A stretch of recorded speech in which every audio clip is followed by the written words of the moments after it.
Estamos de volta e ainda no clima de celebração da nossa música no cenário internacional, hoje a gente confere o clipe de Mar do Coração, interpretado por Marcele Rocha, que conquistou o maior prêmio internacional de música católica na categoria de melhor cantora em língua portuguesa.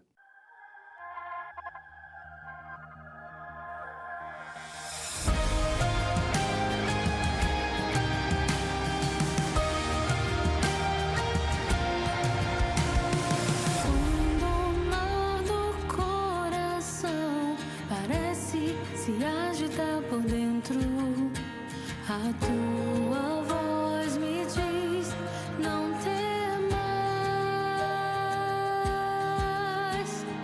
Quando olho ao meu redor, só ouço o barulho do vento. O mestre já está ali e a tempestade acalma.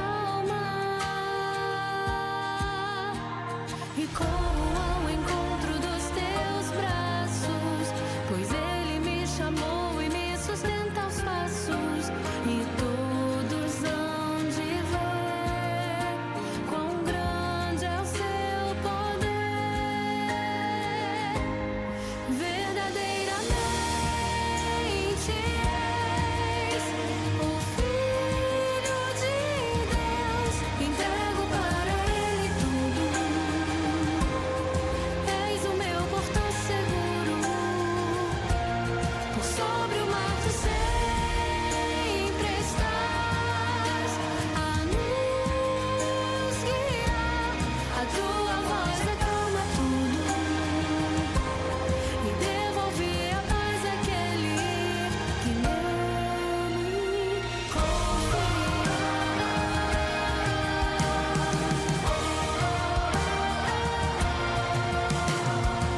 Quando o mar do coração parece se agitar por dentro, a tua voz me diz não temas. Quando olho ao meu redor, só ouço o barulho do vento. O mestre já está ali e a tempestade acalma. E corro ao encontro dos teus braços, pois ele me chamou e me sustenta aos passos. E todos hão de ver quão grande é o seu poder.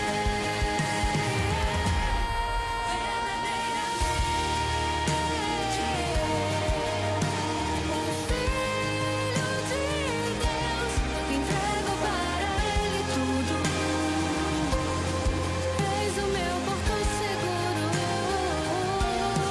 sobre o mar tu sempre estás a nos guiar. A tua voz acalma tudo e devolve a paz àquele. Parabéns, Marcele, especialmente nesse domingo das vocações leigas. É lindo ver alguém que coloca o seu dom a serviço da evangelização. Bom, agora chegou aquele momento da nossa reflexão semanal com o arcebispo do Rio. Com a palavra, o cardeal Orani João Tempesta, no quadro A Voz do Pastor.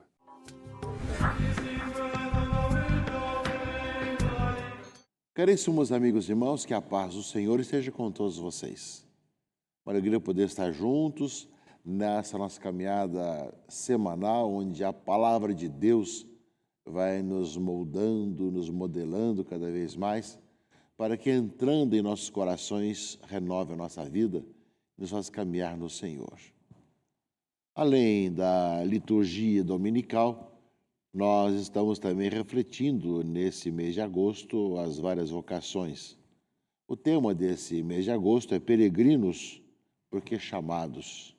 Justamente o tema que nos foi dado, nós somos chamados, portanto, a ser peregrinos. E o lema, que vem de Romanos 5,5, a esperança não decepciona, porque o amor de Deus foi derramado em nossos corações. E nesse quarto domingo do mês de agosto, nós contemplamos a vocação do cristão leigo, da cristã leiga. no aspecto da sua presença nos vários ministérios e serviços na igreja. Porque nós sabemos, meus irmãos e irmãs, que teremos depois, no último domingo do ano litúrgico, domingo de Cristo Rei, o dia do leigo. No sentido do leigo presente no mundo, a grande vocação, o chamado do laicato, a ser presença cristã no mundo. Na fábrica, no escritório, na política, na missão, na vida do povo, na família, na sociedade, enfim. Nós queremos ver que o cristão leigo possa exercer sua missão, que é fiel ao Senhor, que caminha unido à sua diocese e a toda a igreja presente no mundo inteiro, mas é sinal de Jesus Cristo na sociedade, alguém que vive com coerência e se torna fermento no meio da massa, no meio do mundo. Mas esse domingo nós contemplamos os vários ministérios leigos.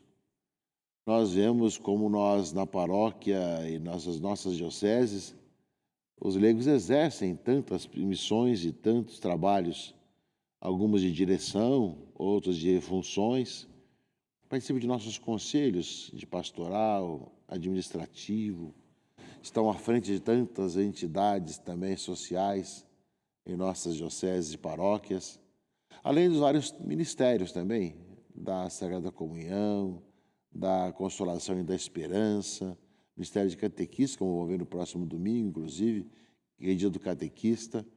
Enfim, o leigo que, além da sua missão na família e na sociedade, tem também sua missão na comunidade. O leigo tem seu espaço, que é justamente a maior parte dos católicos, são leigos e leigas.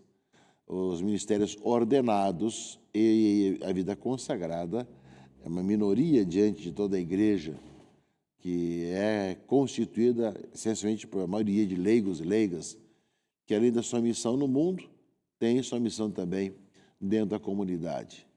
E é nesse aspecto que nós agradecemos a Deus, meus irmãos e irmãs, por tantas situações em que os leigos e leigas estão vivendo seu batismo, vivendo a sua vocação batismal, sua caminhada cristã, de poder, com generosidade e disponibilidade, servir ao povo de Deus como igreja consciente. Esse é um grande dom, uma grande graça, é a ação do Espírito Santo na igreja. E nós vemos, meus irmãos e irmãs, que quanto mais tempo passa, mais nós vemos acontecer isso com os leigos e leigas, uma maior presença de trabalho, de missão, de testemunho na igreja e como igreja no mundo, na sociedade. Portanto, rezemos pelas vocações dos leigos e leigas na igreja. Pensamos também, por que vamos celebrar também no último domingo do ano litúrgico, domingo de Cristo Rei, que os leigos e leigas sejam presentes no mundo, na sociedade, para que não falte essa presença de fermento no meio da massa, para que o mundo possa ver realmente os sinais de Cristo presente na história e que nós, ao todos, também possamos ver se a beleza da igreja é muito rica em dons e carismas e ministérios que vai acontecendo. Que saibamos receber e acolher também os leigos que procuram estar unidos na comunhão com o seu pároco, com o seu bispo, com o Santo Padre e, ao mesmo tempo, vivenciando a sua missão de evangelizador, de ser alguém que anuncia, proclama e aprofunda a fé em Jesus Cristo, nosso Senhor, que nos conduz ao Pai. Meus irmãos e irmãs, esse 21º domingo do tempo comum nos fala da missão da igreja de levar as pessoas a andar pelos caminhos da conversão. O Evangelho de Lucas, nessa parte que nós já começamos a ler, fala que ele vai caminhando para Jerusalém. E assim começa o Evangelho de hoje. Jesus atravessava cidades e povoados, ensinando e prosseguindo o caminho para Jerusalém. Uma parte do Evangelho de Lucas é justamente essa caminhada de Jesus para Jerusalém, onde vai entregar sua vida por nós, na cruz, onde vai ressuscitar também e está presente no meio de nós hoje, não é? Nessa caminhada para Jerusalém, alguém faz uma pergunta a Jesus muito importante, e isso também dá uma resposta muito importante também. que é muito atual, muito necessário para nós hoje também. A pergunta, meus irmãos, é verdade que são poucos os que se salvam? Uma curiosidade, né, que fizeram para Jesus. Ele não respondeu se são poucos, se são muitos. Ele respondeu: fazei todo o esforço possível para entrar pela porta estreita, porque eu vos digo que muitos tentarão entrar e não conseguirão. Uma vez que o dono da casa se levantar e fechar a porta, vós, do lado de fora, começareis a bater, dizendo: Senhor, abre-nos a porta. E ele vai dizer: não sei de onde sois. Então, meus irmãos e irmãs, porta estreita não significa exclusão, não significa separação. Não é nesse sentido. Significa conversão. É isso que fala aqui, ou seja, nós comemos e bebemos antes de ti, ensinaste em nossas praças. Eu não sei de onde vocês são, vocês não praticam a justiça, vocês praticais a injustiça, né? E virão muitos do Ocidente, do Oriente, do Norte e do Sul, e tomarão lugar à mesa do reino dos céus. Portanto, muita gente. É assim, os últimos serão os primeiros, e os primeiros serão os últimos. São Bento, na sua regra para os monges, ele fala que não tenhamos medo. No começo, a vida de conversão pode parecer uma porta estreita, mas com o passar do tempo, o coração se alarga. E aquilo que parecia difícil da vida de conversão torna-se uma estrada larga e se prossegue com muita alegria a caminhada junto e rumo ao reino dos céus. Entrar pela porta estreita, entrar numa porta de conversão, numa mudança de vida, é transformar o coração, deixar o Espírito Santo mudar a nossa vida, nosso jeito de ser, como uma graça, como um dom de Deus, que vai mudando a nossa vida, os nossos valores, nossa visão de mundo. Portanto, essa é a vida de conversão que supõe. Porta estreita não é dificuldade de não deixar a pessoa entrar. É chamado para aqueles que entram a mudar de vida, a transformar-se cada vez mais. É nesse sentido, meus irmãos e irmãs, que enquanto nós prosseguimos a nossa caminhada, somos chamados a pedir esse dom da conversão ao Senhor, não é? E a leitura do profeta Isaías, leitura primeira desse domingo, 21º domingo do tempo comum, fala isso, ou seja, virei para reunir todos os povos e línguas. Eles virão e verão minha glória. Porém, no meio deles um sinal. Enviarei dentre os que foram salvos mensageiros para os povos todos. Ou seja, já Isaías falava justamente que o Senhor ia reunir todas as línguas e enviar todos para a missão evangelizadora. E aí fala: esses enviados anunciarão às nações a minha glória, reconduzirão de toda parte até o meu santo monte em Jerusalém. Voltamos aqui para Jerusalém.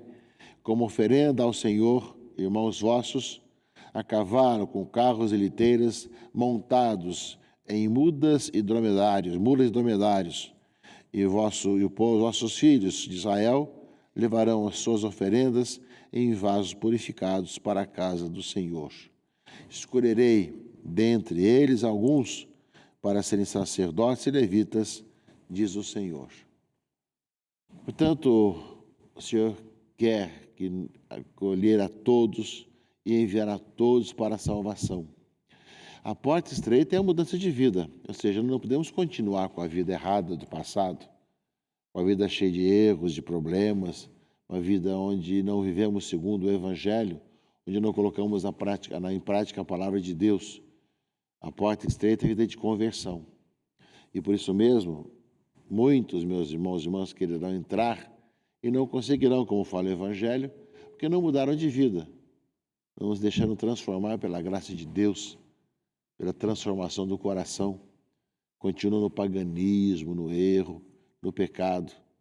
Ou seja, o Senhor quer que nós entremos por essa porta estreita da conversão, para que nós possamos trilhar os seus caminhos e ir até ele e sermos seus discípulos e apóstolos anunciadores, como fala justamente o livro do profeta Isaías. E é muito bonito justamente a comparação. Eu conheço suas obras e os seus pensamentos. Virei para reunir todos os povos e línguas. Eles virão e verão a minha glória. E depois, ou seja, esses enviados anunciarão às nações a minha glória. Não é? Ou seja, aqueles que ainda não ouviram falar de mim e não viram a minha glória, enviarei às terras mais distantes para falar da minha glória. É a nossa missão, que aliás o Salmo de Resposta contempla muito bem. Proclamai o evangelho a toda criatura. É bem esse aspecto, meus irmãos e irmãs, dessa missão permanente. Somos chamados a viver uma vida de conversão, de mudança de vida, de encontrar o Senhor que muda a nossa vida, nosso coração, para estarmos com Ele ou anunciarmos aos irmãos e irmãs com todo o nosso coração, toda a nossa alma, todo o nosso entendimento. Podemos proclamar às pessoas a boa notícia da salvação em Jesus Cristo, nosso Senhor. Por isso, meus irmãos e irmãs, a segunda leitura, a carta aos Hebreus, tem um pouquinho o contexto da época, da questão das correções, mas ele fala justamente que nós somos chamados, enquanto caminhamos, realmente a buscar a ideia de conversão, não vendo justamente outra questão quando os acontecimentos nos machucam, das correções do Senhor. Ou seja, não desanimes quando Ele te repreende. No momento, nenhuma correção parece alegrar, mas causa dor. Depois produz um fruto de paz e justiça para aqueles que nela foram exercitados. Ou seja, nos fala justamente que o Senhor vai nos corrigindo em nossa vida, com os acontecimentos, com a vida, para que nós possamos, uma vez corrigidos, ser testemunhas dele na sociedade e nesse nosso mundo. É bem para todos nós, meus irmãos e irmãs, essa palavra que é a carta aos Hebreus, que fala desses costumes da época, que o pai corrige o filho, que nós possamos ver também acontecimentos da nossa vida, a correção do Senhor, para que nós possamos ir ao Senhor e anunciar o reino aos irmãos e irmãs em todos os cantos, como lembra bem a palavra de Deus desse final de semana. E a carta aos Hebreus, a perícope desse domingo, termina assim: firmai as mãos cansadas e os joelhos enfraquecidos, acertai os passos dos vossos pés, para que não se extravie o que é manco, mas seja antes curado. Ou seja, que nós, meus irmãos e irmãs, sejamos cada vez mais aqueles que assim vivem, depois de produzir um fruto de paz e de justiça para aqueles que nela foram exercitados. Ou seja, o Senhor nos corrige para podermos anunciar e proclamar a boa notícia para todos. Palavra de Deus desse domingo, escute com atenção na missa que você vai participar e peça que se seja colocado no seu coração e na prática da sua vida. Que Deus abençoe, proteja e guarde a todos, em nome do Pai, e do Filho e do Espírito Santo. Amém.